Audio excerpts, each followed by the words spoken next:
I'd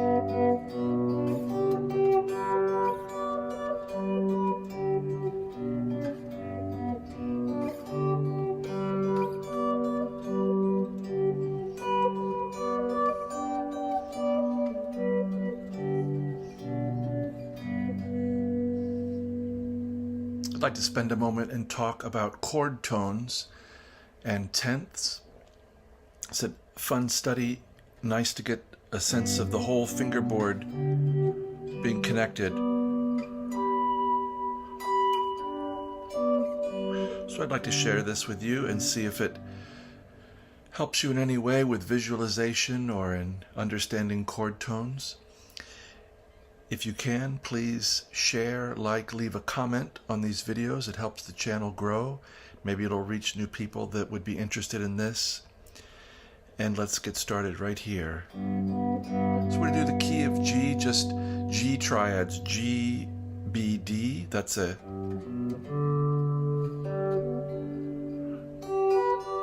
G triad.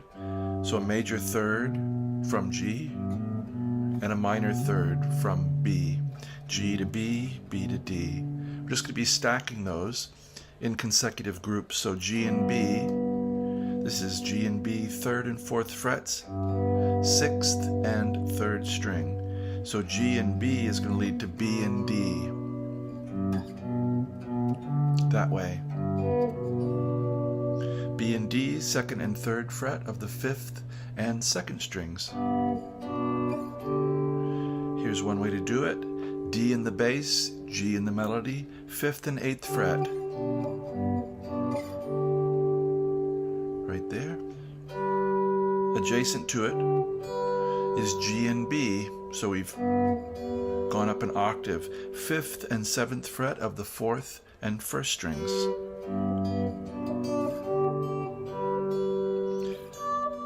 If we continue on, we'll have B and D, 9 and 10 on strings 4 and 1.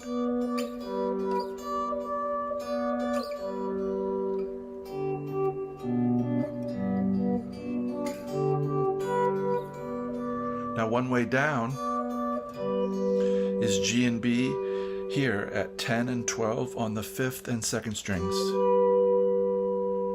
instead of here.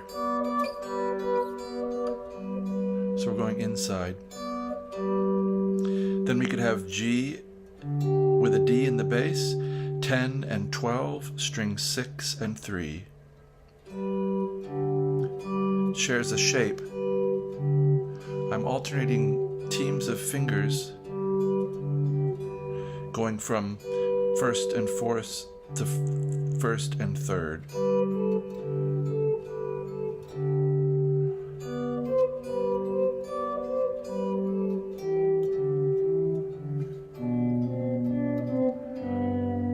So when we get up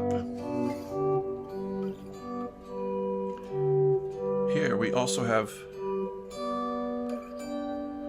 D and G, 12 and 15, strings 4 and 1. And then B and D, frets 14, 15, strings 5 and 2.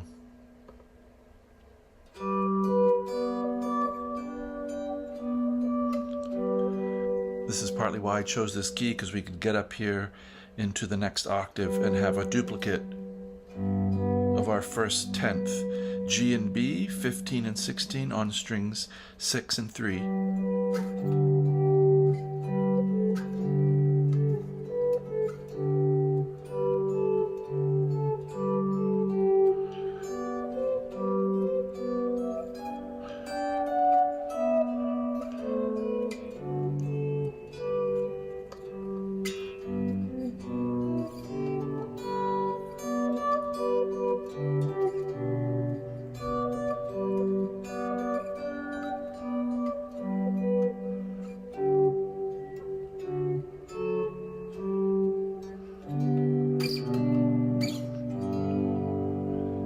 That's something that might be of interest to you. Maybe you haven't done it. If we changed a note in there, if we made it G minor instead of G major, we'd have a very similar line. Maybe I'll go over that at some other time if that's of interest to you. I hope you're having a good day, enjoying your music, and I wish you pleasant playing. Thanks so much.